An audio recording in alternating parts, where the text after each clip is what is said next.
How does prospecting clients vary in different tiers? What are the common tactics of acquiring new clients in ultra high net worth space?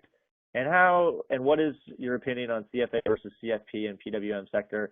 Is CFA overkill? I'll answer the last question first.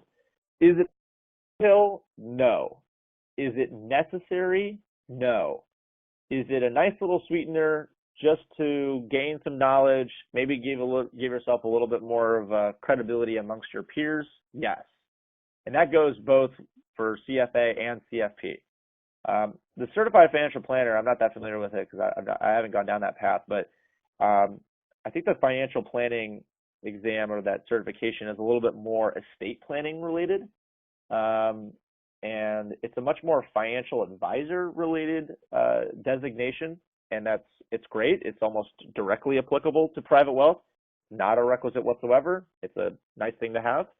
The CFA exam also is not a requisite, and it's a nice thing. It's not it's certainly not needed in private wealth or private banking, but it's a little bit more ubiquitous across finance as a whole.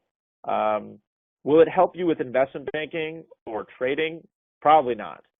That is because the corporate finance sections, for example, on the CFA exam are, they're only like 8 to 10% of the entire exams, maybe a little bit more over all three levels.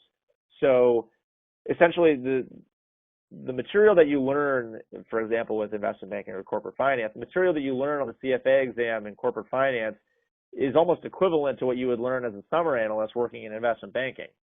Not to mention that it's just the material that you learn as a whole in the CFA program is just not applicable to a lot of different jobs. Now, if you work in research, if you work in portfolio management, if you work in a little bit more of a quantitative type role, absolutely, because it's an extremely difficult curriculum, and if you can get through it, it speaks to your work ethic as well as your overall understanding of complex products. So I would consider both. I don't think they would hurt you in either way, but they're certainly not necessary.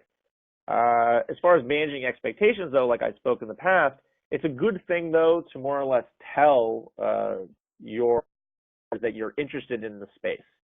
It's not only that you want an extra designation, but you want to really understand some of the stuff. And if you're a natural salesman, for example, and you want to be in private wealth or private banking, maybe it could help you, elaborate more on your sales pitch if you truly understand some of the, the more complex products and whatnot that are out there, and you understand everything from, duration to interest rates, you name it, alternative investments like real estate, all of it can come through ultimately, and it definitely helps.